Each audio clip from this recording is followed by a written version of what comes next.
Yo, there's a boy. Mwega muthikiriria na mwiroreri wa Mĩaki na Mĩmbi TV, ngwĩraga haha nĩho mũciĩ wĩigue wĩ mũciĩ Gĩtũmũrũ wa Kĩmani. Rĩu thikũ nini tu o rĩrĩ Betty Maina arakĩrĩ interview-inĩ ĩmwe harĩa arakiuga Dada Sarah nĩakĩmũkenagia mũno, no thutha ũyũ nĩakĩmũrakarĩtie nĩ thutha wake gwĩka comedy.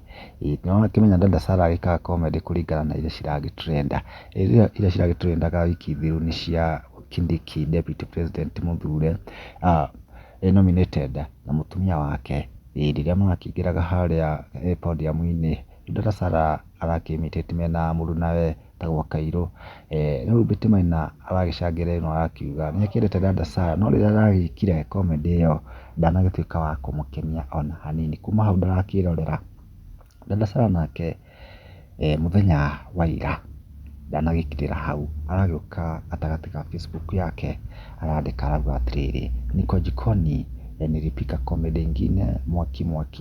Wĩra wa comedian nĩ kwaria meciria ma Wanjikũ, akiuga harĩa hashtag Dada Sarah sawa. Rĩu moni makĩrĩ haha. Tora Tambote Njogu okauga atĩrĩrĩ, sasa tuwe wazazi wetu na that was their thought.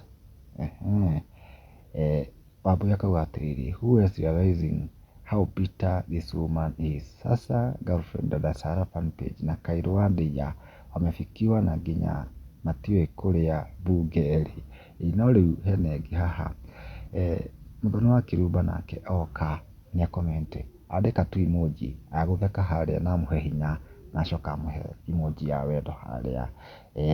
Nĩ ndũmĩrĩri ĩrĩa ĩgĩtigĩte na Kenya na marakara mũno ma Betty Maina kumana na mĩario yake ĩrĩa aragĩtuĩkire wa kwaria. No Akenya nĩmakĩendete Dada Sarah ũũ wega, angĩ makiuga nĩamarutaga maithori kana ihoru na comedy ciake iria agĩkaga cia kũmakenia. Woni waku nĩ ũrĩkũ kumana na video ĩno? Comment na ũtuĩke wa gũshare Mĩaki na Mĩmbi TV.